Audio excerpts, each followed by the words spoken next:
Hey there, Emily at the Movement Clinic, and today we're going to break down Warrior One.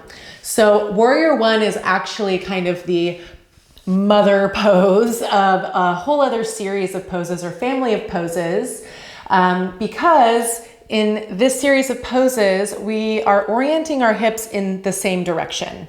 So like unlike Warrior Two, where we are orienting our hips towards the long edge of our mat, in Warrior One, we're orienting our hips to the top edge, the short edge of our mat. So we're squaring our hips forward, okay? So we're gonna see things like pyramid pose, Anjaneyasana, crescent, Digasana, or Warrior Three.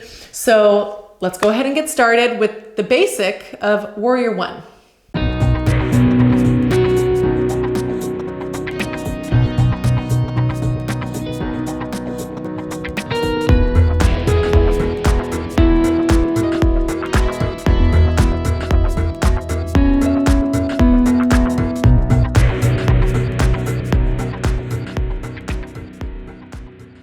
Okay, so a couple of things I want to point out about Warrior One and how to orient the feet to make this more accessible. We want our feet to have a little bit of distance, so like you're standing on two train tracks, about your your hip width distance, excuse me. So maybe more in line with the bony hip points or where you want the center of the ankles to be, okay? Just like how we would stand in Tadasana.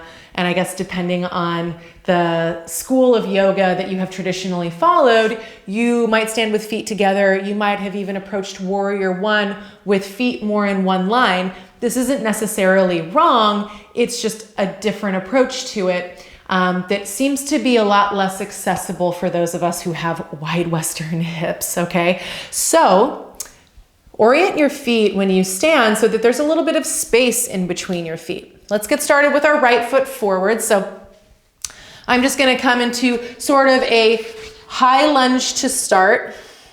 I'm going to gaze back at my back foot and front foot and make sure that they're about hip width distance. Now plant the back heel so that your toes point diagonally out at sort of a 45-degree angle. Now lift the low belly. You can see I'm curling my sit bones under as I lift the low belly. I'm going to keep that, and I'm going to start to roll the tops of my thighs to the right. So I'm kind of spinning my thighs in the same direction. It's internal rotation with this back leg, external rotation with the thigh with the front leg, okay?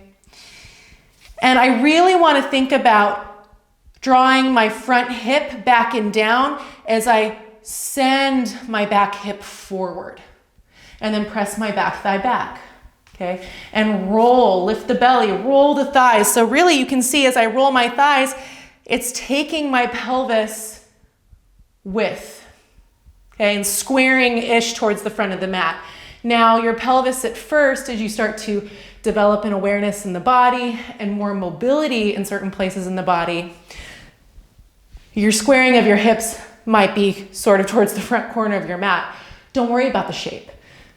We're moving in a direction. So again, with both of these thighs sort of rolling to the right, press the back thigh back, send your pelvis forward in space any amount, maybe right knee starts to stack over front foot.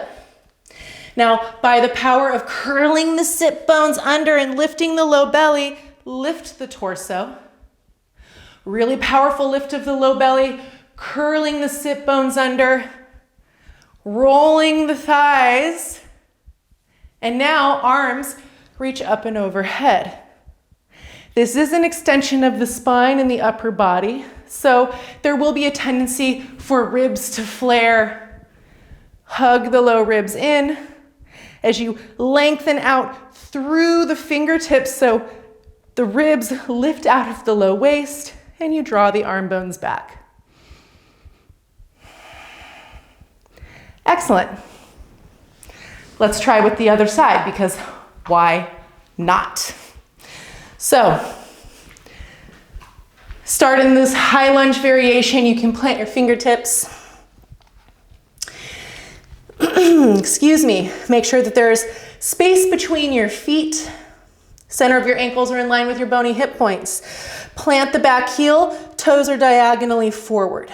Now, something that I want to point out here, stare at your back foot and see if you can't root down through the pinky edge side of the foot until the arch lifts, or you have a feeling of that inner arch or medial arch lifting without lifting the base of the big toe, of course.